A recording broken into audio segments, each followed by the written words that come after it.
এই জ্ঞানেশ কুমারকে কাঁদতে কাঁদতে ওই চেয়ার ছেড়ে চলে যেতে হবে কিনা, অথবা তিনি আবার এখানে এসে নির্বাচন কমিশনারের দায়িত্ব নিয়ে আরো বেশি রকমের বিজেপির দালালি করবেন, সেটা আপনারা বুঝে নিন। যদি ইসরায়েল মোদির বাপের দেশ হয়, তাহলে এই দেশ হচ্ছে মায়ের দেশ, মামা বাড়ি। তো মামা বাড়ি থাকে কে? মোদি ভাই, আপনি যদি মনে করেন ওই যে নেতানিয়াহু যেখানে আছে ইসরায়েলটা আপনার বাপের দেশ, তাহলে মামা বাড়িটা ছেড়ে দিন।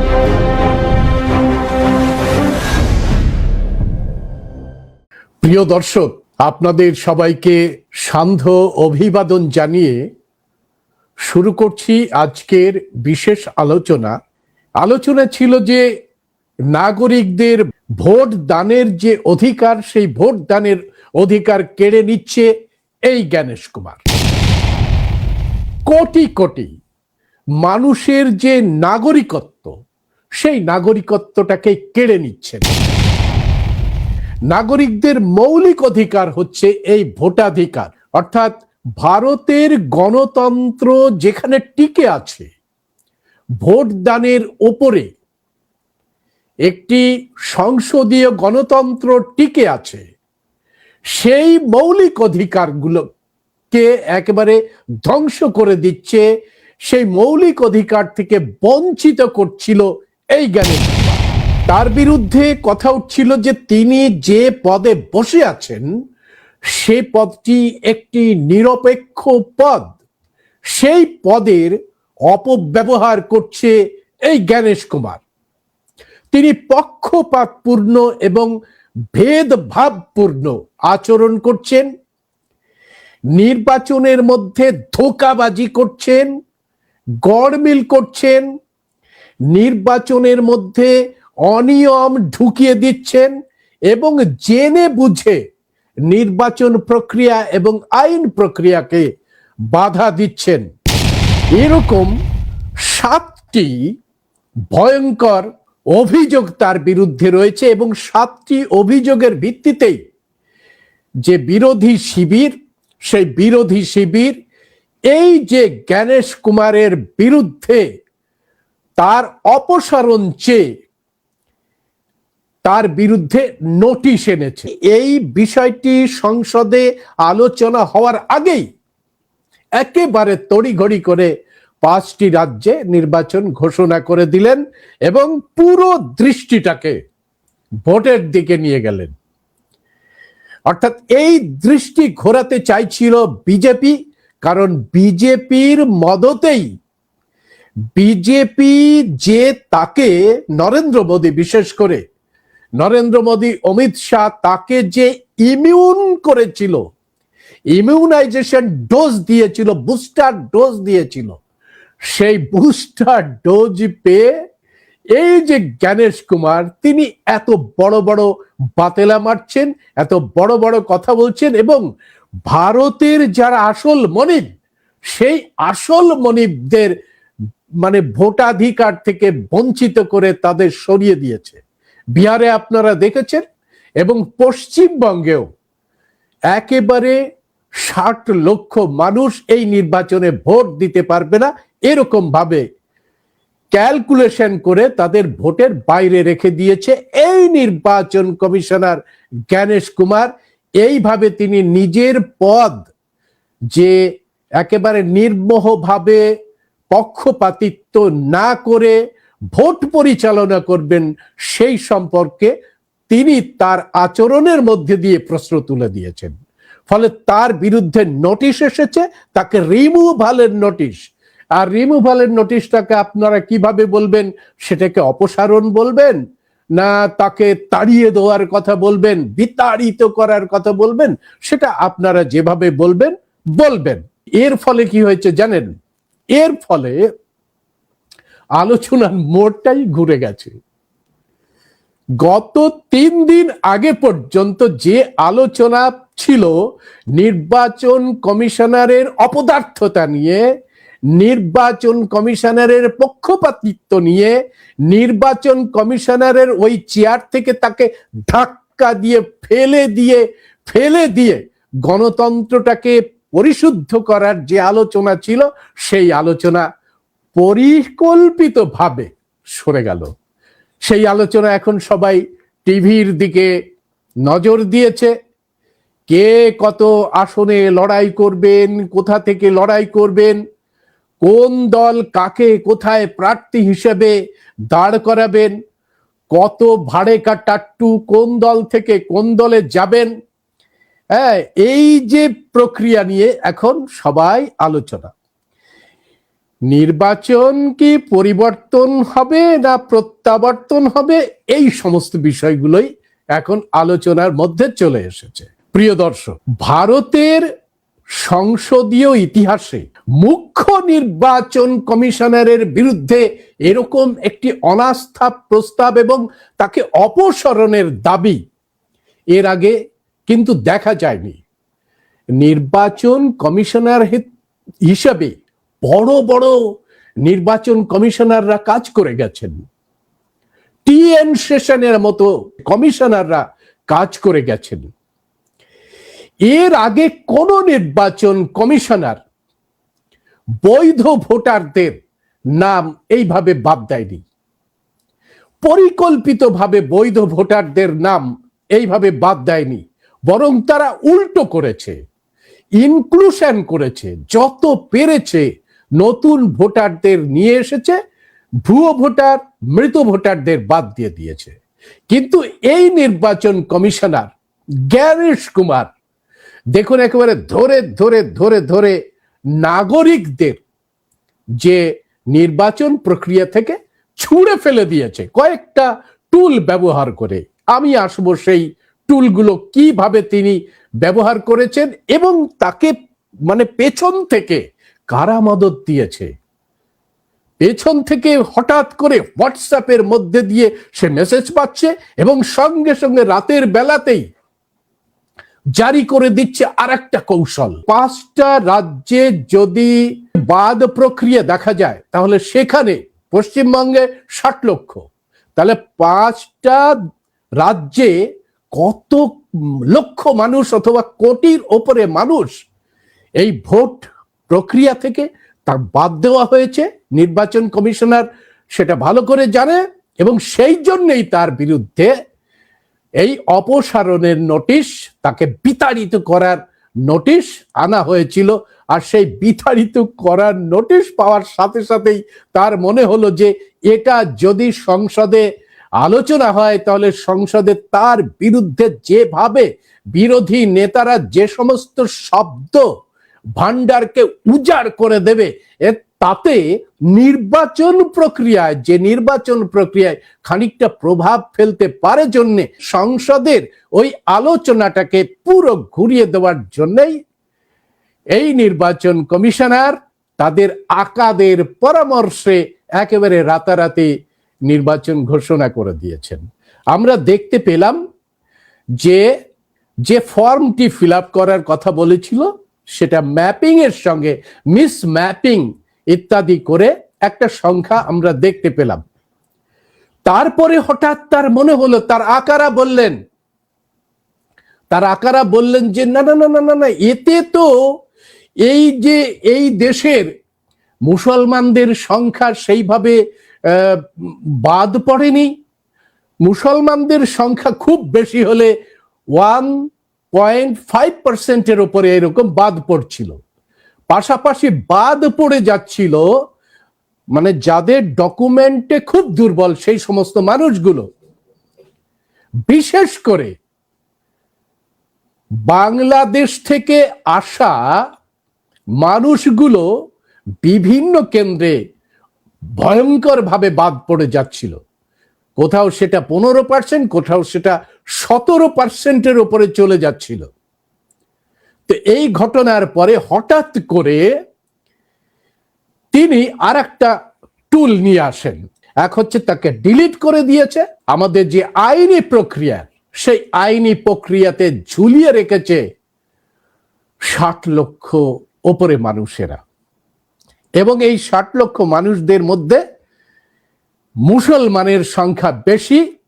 তাদেরকেই অ্যাডজুডিকেশনের আন্ডারে এনে এই নির্বাচন থেকে তাদের বাইরে রেখেছে। ষড়যন্ত্রটা কি দেখুন, খুব গুরুত্বপূর্ণ জায়গায় আমি এসেছি। সেটা হলো যে এই 60 লক্ষ মানুষকে অ্যাডজুডিকেশনের আন্ডারে রেখে দিয়েছে, হাইকোর্ট এটাকে তদারকি করছে, বিভিন্ন রাজ্য থেকে বিচারকেরা কিংবা মানে এই যে যারা বিষয়টাকে দেখবেন তারা এসেছেন।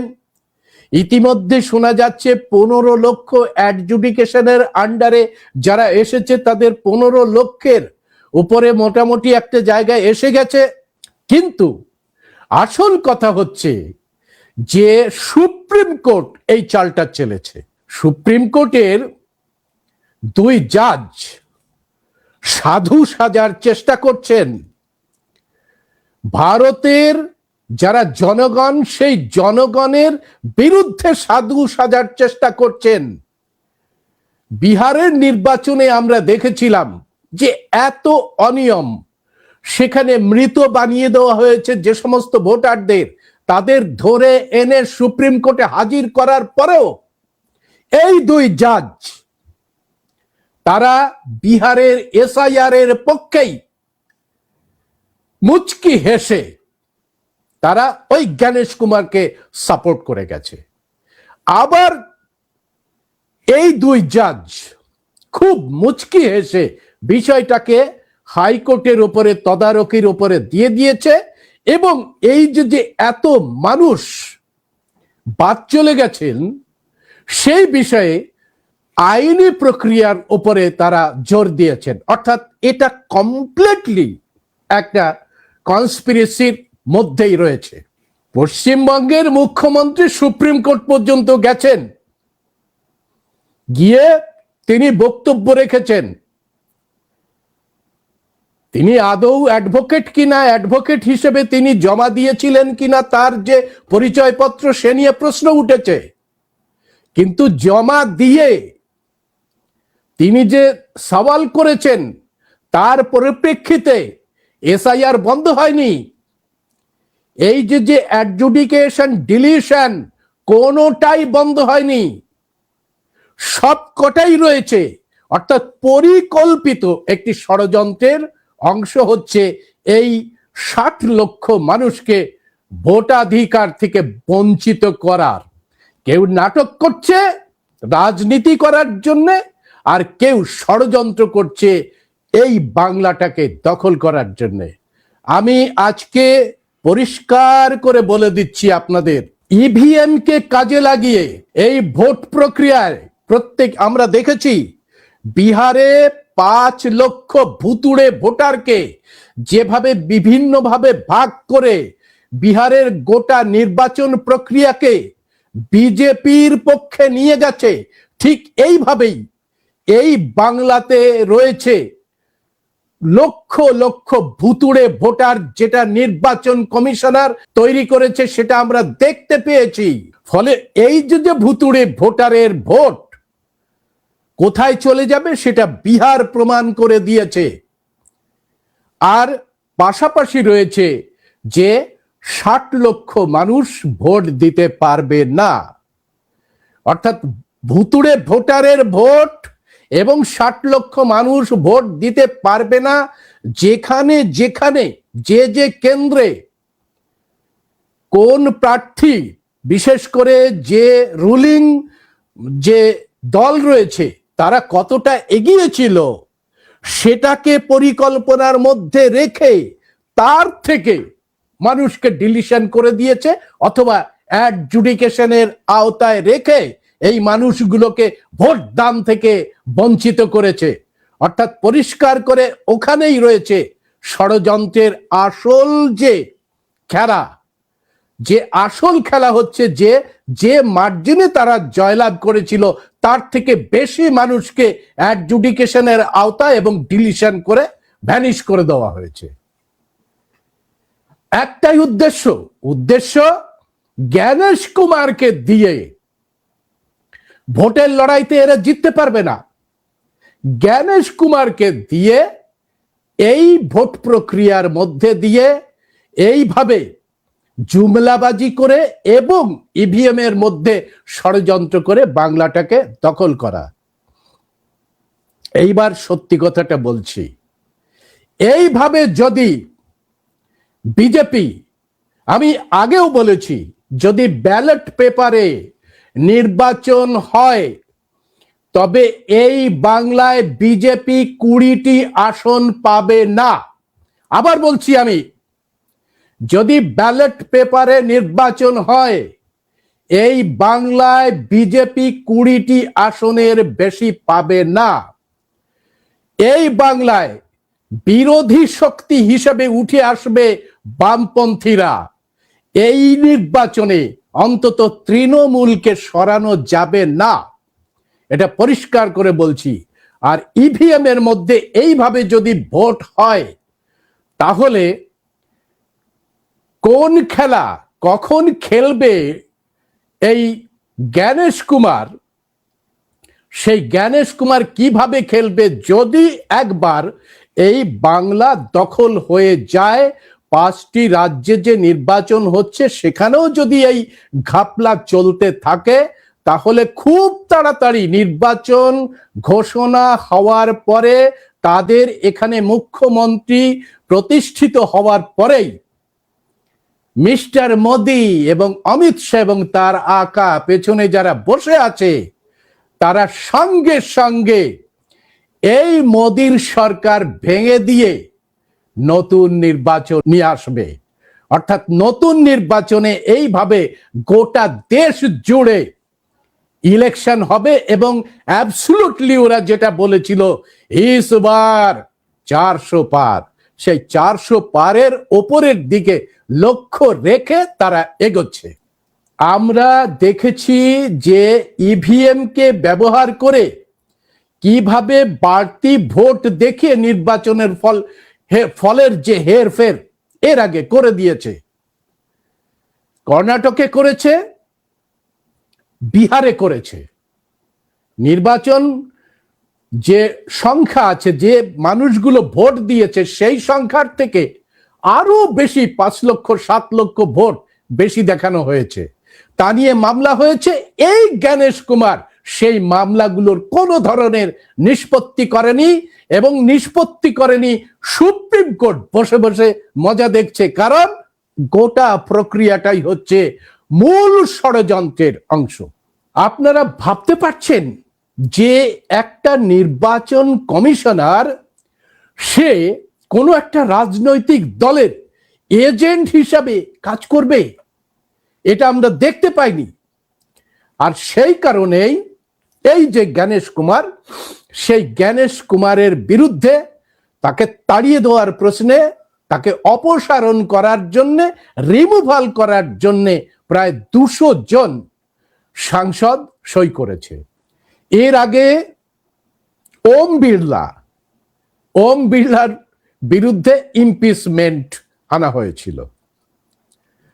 তো ইমপিচমেন্ট এনে একদিন আলোচনা হয়েছে, একদিন আলোচনা করে এই ওম বিড়লার বিরুদ্ধে একেবারে চোখা চোখা শব্দগুলো নিয়ে তাকে ইমপিচমেন্ট করার চেষ্টা করছে। আখেরে ওটা যে ভোটাভুটি হয়, সেই ভোটাভুটির পরে দেখা যাচ্ছে যে ওম বিড়লা ধনী ভোটে সেখানে জিতে এসেছে। আর ওম বিড়লা এত সমস্ত শব্দবান একেবারে হাসি মুখে মেনে নিয়ে আবার তিনি এসে চেয়ারে বসেছেন। মোদি যখন বলছেন একেবারে হাসি যেন মিশ্রির দানা বেরিয়ে আসছে তার মুখ দিয়ে, আবার যখন বিরোধী শিবির থেকে কেউ বলছেন তখন তিনি চোয়াল শক্ত করে no no no no no no ইত্যাদি ইত্যাদি করছেন। এই পুরো বিষয়টা কি পরিবর্তন ঘটবে? আমার মনে হয় ঘটবে না। তো এই যে নির্বাচন কমিশনার জ্ঞানেশ কুমারকে যে পদ্ধতিতে রিমুভাল করতে হয়, সেই পদ্ধতিটা আপনাদের জানালেই বুঝতে পারবেন যে এই জ্ঞানেশ কুমারকে কাঁদতে কাঁদতে ওই চেয়ার ছেড়ে চলে যেতে হবে কিনা, অথবা তিনি আবার এখানে এসে নির্বাচন কমিশনারের দায়িত্ব নিয়ে আরো বেশি রকমের বিজেপির দালালি করবেন সেটা আপনারা বুঝে নিন। 200-র ওপরে যে সাংসদ তাদের স্বাক্ষরে এই নোটিশ গৃহীত হয়েছে। এই নোটিশ গৃহীত হলে তারপরে কি হবে? তারপরে হবে খুব জটিল বিষয়টি আপনারা দেখুন। আর পরবর্তী পদক্ষেপ হলো, প্রস্তাব গৃহীত হওয়ার পরে এই যে লোকসভার স্পিকার এবং রাজ্যসভার চেয়ারম্যান মিলে 3 সদস্যের একটা অনুসন্ধান কমিটি গঠন করবেন। কে গঠন করবেন? লোকসভার স্পিকার, মানে এখন থাকবেন ওম বিড়লা, এবং রাজ্যসভার যিনি চেয়ারম্যান তিনি থাকবেন। আর এই কমিটির থাকবেন সুপ্রিম কোর্টের একজন বিচারপতি, হাইকোর্টের একজন বিচারপতি, একজন আইনজ্ঞ।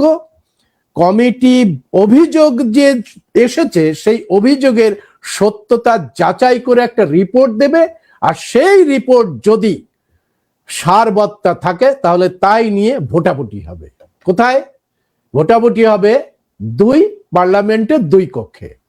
ফলে এই যে অপসারণ প্রক্রিয়া দাঁড়িয়ে আছে, এই যে অনুসন্ধান কমিটি গঠন করবে, আর দ্বিতীয় হচ্ছে ভোটাভুটির উপরে।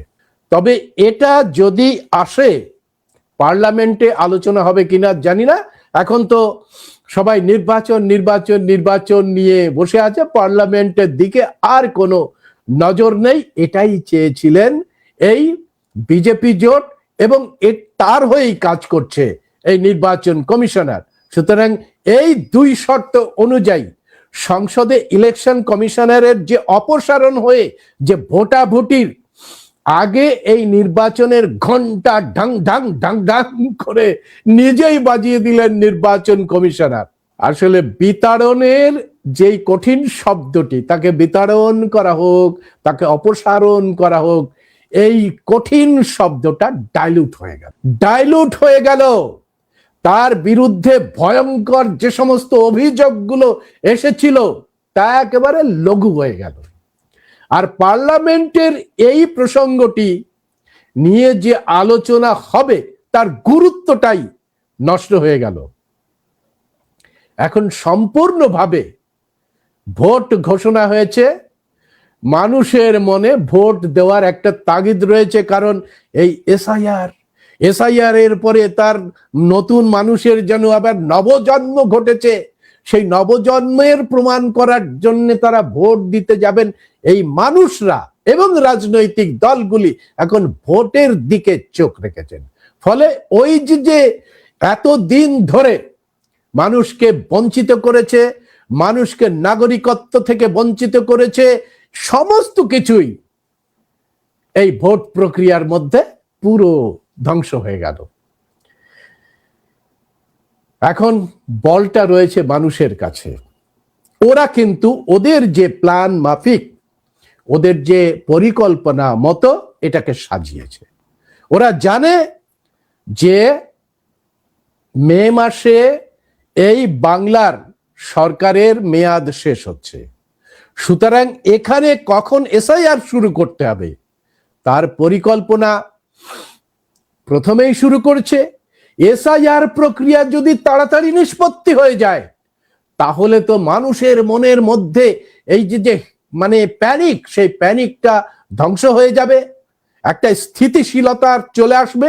সুতরাং অ্যাডজুডিকেশনের মধ্যে দিয়ে, ডিলিশনের মধ্যে দিয়ে আবার ফর্ম ফিল আপ করো, 6 নাম্বার ফর্ম ফিল আপ করো, আবার আপিল করে এই বিষয়টাকে রাখতে রাখতে রাখতে রাখতে একেবারে চলে এলো নির্বাচন। সেই নির্বাচন পর্যন্ত চলে গেল। অর্থাৎ পরিকল্পিত একটা প্ল্যান নিয়ে এই জ্ঞানেশ কুমারকে নামানো হয়েছে, যাতে মানুষ এখানে তটস্থ থাকে, এবং মানুষ কখনো স্টেবল একটা স্থায়ী মত না পায়। এখানে দেখুন যেভাবে মতুয়াদের কথা বলা হচ্ছে, 2-1টা খুঁড়োর কলের মতো ওই সিএতে ক্লিয়ারেন্স দিচ্ছে, এবং মতুয়ারা দেই দেই করে নাচতে শুরু করেছে। এই তো আমি যদি এসআইআর এ এবার ভোট না দিতে পারি তাহলে আমার তো নাগরিকত্ব আছে, পরের বার আমি ভোট দিতে পারবো। সুতরাং মতুয়াদের ওই সিএ থেকে তার নাগরিকত্ব যদি সুনিশ্চিত হয়, তবে তিনি ফর্ম ফিল আপ করবেন, 6 নম্বর ফর্ম ফিল আপ করবেন, 6 নম্বর মানে নতুন ফর্ম ফিল আপ করবেন, এবং ন্যাচারালাইজেশনের পরে 10 বছর ন্যাচারালাইজেশনের পরে তিনি আবার এই ভোট প্রক্রিয়াতে আসতে পারবেন। এরকম একটা খুঁড়োর কল দিয়ে দিয়েছেন অমিত শাহ, তাই নিয়ে ডাঙ্কা বাজাচ্ছেন ভালো করে কিছু মতুয়া, সবাই নয়, অনেকে বুঝতে পারছেন এটা একটা ফাঁসি কা ফান্দা। তাকে এতদিন ধরে তিনি এই দেশের নাগরিক ছিলেন, তাকে বিদেশি বানানো হলো, সেই বিদেশি বানানোর পরে তাকে আবার এই দেশের নাগরিকত্ব দেওয়ার একটা প্রক্রিয়া, এই দেশের নাগরিকত্ব দেওয়ার প্রক্রিয়া এই যে সিএ, তার বহু আগে থেকেই রয়েছে, আমরা বারবার বলে এসেছি। স্বাভাবিক কারণে মানুষ এত জটিল ভাবে দেখতে পায় না সবকিছু, কিন্তু মানুষ যদি এই গণতন্ত্র রক্ষার জন্যে না ভাবেন, সাধারণ মানুষ যদি ভারতবর্ষের সংবিধান, ধর্মনিরপেক্ষতা, গণতন্ত্র রক্ষার জন্যে না ভাবেন, তাহলে এই যে বিদেশি শক্তি, এরা গণতন্ত্র মানে না। দেখছেন মোদি নেতানিয়াহুকে জড়িয়ে ধরে বলছে ওই দেশটা নাকি মোদির বাপের দেশ, এই দেশটা হচ্ছে মোদির মামা বাড়ি। তাই তো হয়, যদি ইসরায়েল মোদির বাপের দেশ হয়, তাহলে এই দেশ হচ্ছে মায়ের দেশ, মামা বাড়ি। তো মামা বাড়ি থাকে কে? ঘর জামাইরা ছাড়া বেশি মামা বাড়িতে কেউ থাকে? আর ঘর জামাইদের কি মান সম্মান বলে কিছু থাকে? তো মোদিকে আমরা বলবো, সত্যি সত্যি ভাই, আপনি যদি, মোদি ভাই, আপনি যদি মনে করেন ওই যে নেতানিয়াহু যেখানে আছে ইসরায়েলটা আপনার বাপের দেশ, তাহলে এই মামা বাড়িটা ছেড়ে দিন, ছেড়ে দিয়ে বাপের দেশে ফিরে যান। এই দেশে গণতন্ত্র রয়েছে, এই দেশে গণতন্ত্র রয়েছে, এবং এই দেশের সংবিধানটি প্রত্যেকটা মানুষকে সেই সুযোগ দিয়েছে। এই দেশটিকে সংবিধান অনুযায়ী চলতে দিন। আপনি আপনার সাঙ্গপাঙ্গ এবং আপনার আকাদের নিয়ে সোজাসুজি ওই বাপের দেশে চলে যান। এই দেশটা মুক্ত হোক, জঞ্জাল থেকে মুক্ত হোক, আবর্জনা থেকে মুক্ত হোক, বিষাক্ত চিন্তা ভাবনা থেকে মুক্ত হোক। পরিকল্পিতভাবে এই দেশের মানুষগুলো যদি এই বিষাক্ত আবর্জনাদের চিহ্নিত না করতে পারে, তাহলে এই ঘর জামাইয়ের বংশধরেরা এই দেশটাকে আবার শেষ করে দেবে।